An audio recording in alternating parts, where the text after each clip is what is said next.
Alright then, what's going on guys? JJ Wilson here. And we're going to continue on with the manga series Gangsta. And I have chapter 54 to present. So overall, not a whole lot of action in this chapter. If anything else, it's just a lot of dialogue here. But overall, the revelation in this chapter is the grand plan that Uranos Corsica has when it comes to dealing with the second destroyers, as well as the subject of Erica, the Twilight that's with Ivan, and also Dame Moreau. You know, he was a part of that, and also the overall plan of exterminating all Twilights in the city of Ergastulum.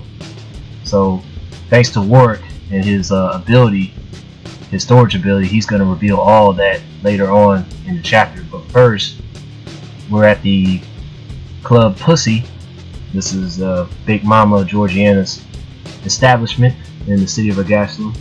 So we're in here, and she's got all of her workers, the girls, prostitutes in there, the bartenders that are serving drinks, the patrons that are, giving them service.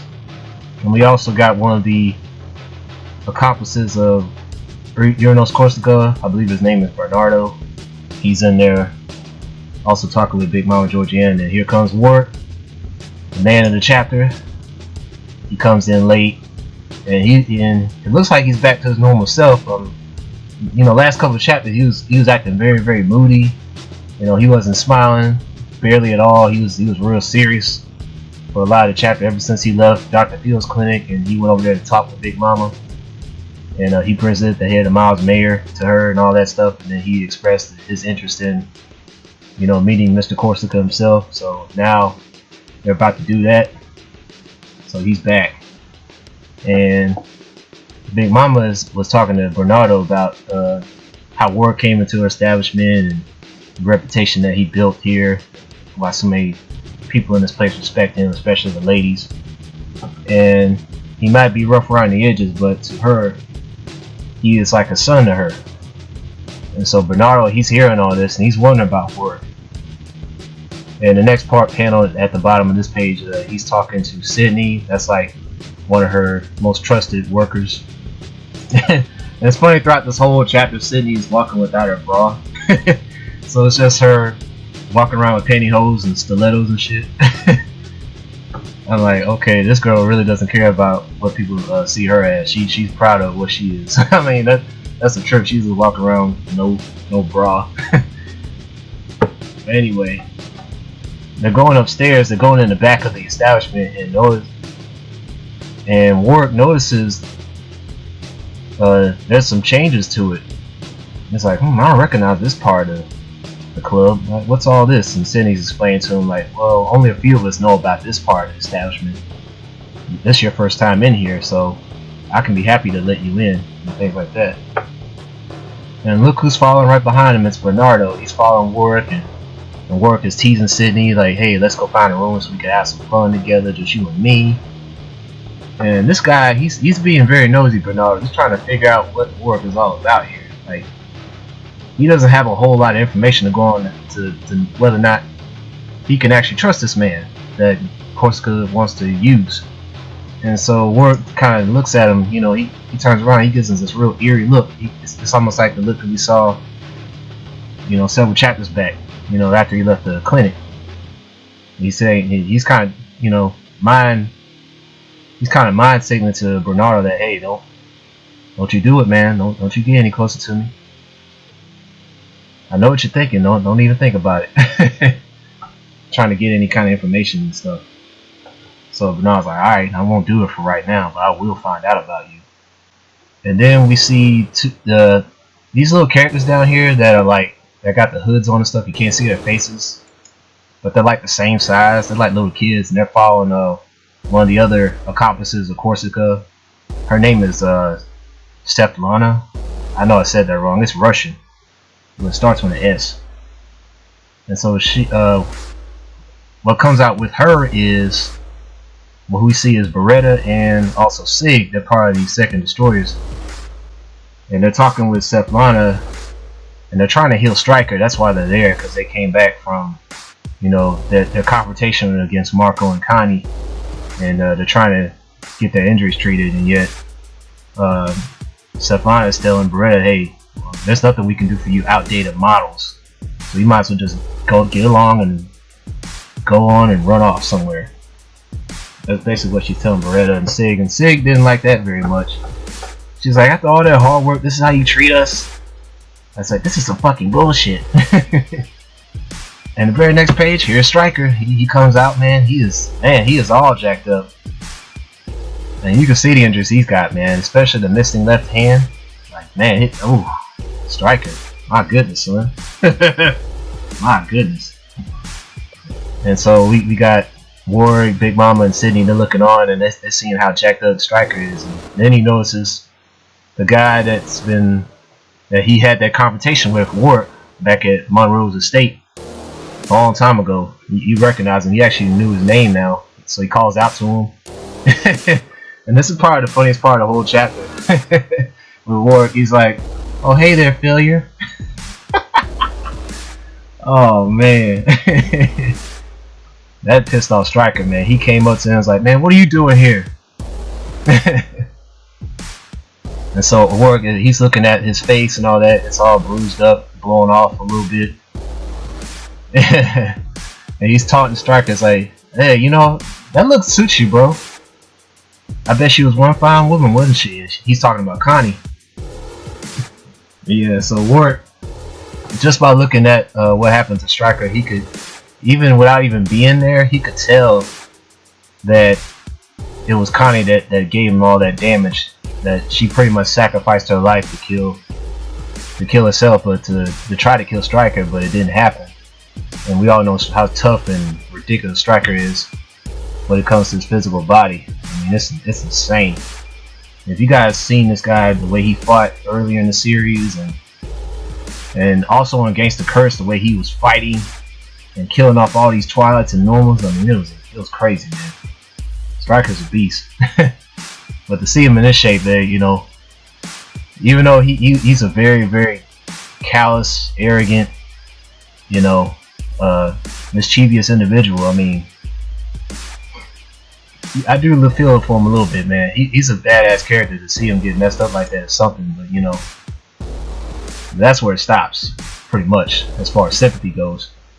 And so he's getting pulled back by Beretta, and you can hear some noise in the background. That's Corsica. They're telling the second destroyers to get out of here, get lost and stuff. So they all run along, including Sig.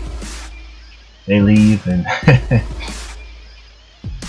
and then Worick is noticing that the others that left before Beretta, Stryker, and Sig, like those are the next generation of models. He was asking Sydney. And so they go up inside and they meet Corsica, and of course one of the guys, I forget the butler's name, I think his name is Victor, who stands like literally right next to Corsica. He pretty much does everything Corsica tells him to do. He's like, I still can't trust him. And so in this part of the chapter, this is the deal.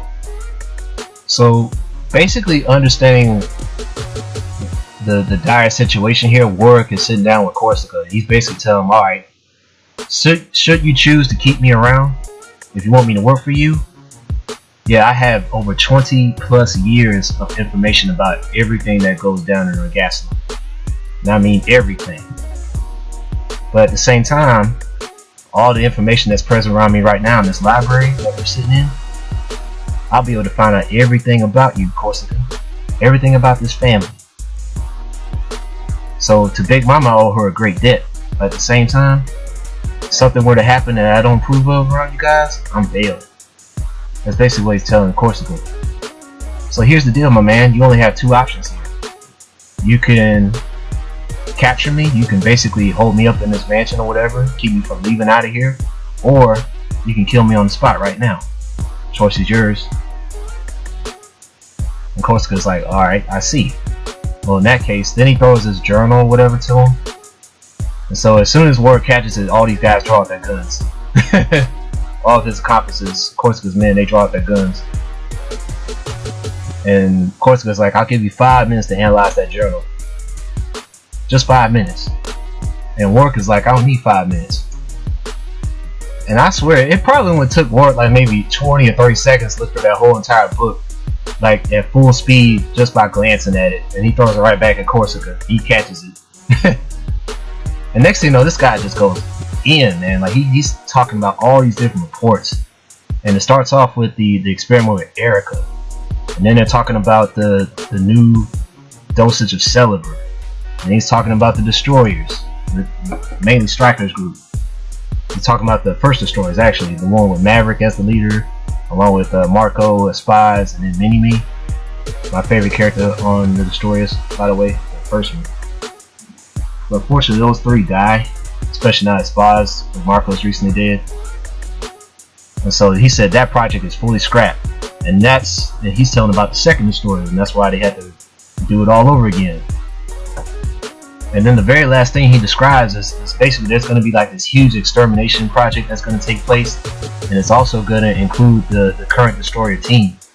And so it sounds like Corsica is planning to get rid of the current destroyers anyway. He's going to get rid of Stryker and company, and along with all the Twilights currently living in Ergastulum. So it's going to be like a purge, basically. It's going to be nasty. And so Worick was able to deduce that. And he wants a response from Corsica, and all Corsica does is claps his hands. He's like, alright then, now it's time to put you to work. Now what kind of work is he talking about? It sounds like he wants them to dig deeper into these particular projects that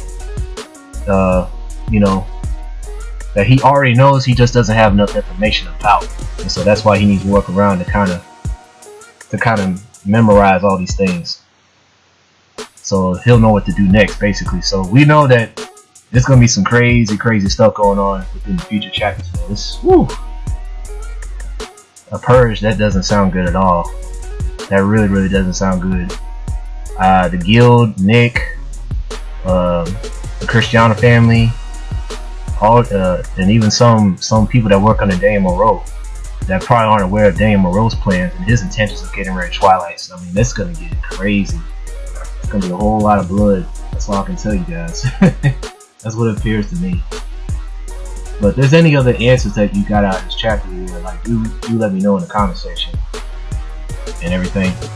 But that's it for the chapter. Like I said, just a whole lot of dialogue. The end of that chapter was very key as to what can potentially happen next, as far as I know. And about Worick, I'm wondering whether or not he's very serious about really helping Corsica here, because for right now he's cooperating with him, but he did let him know that he will bail if things get crazy, if things get go out of hand.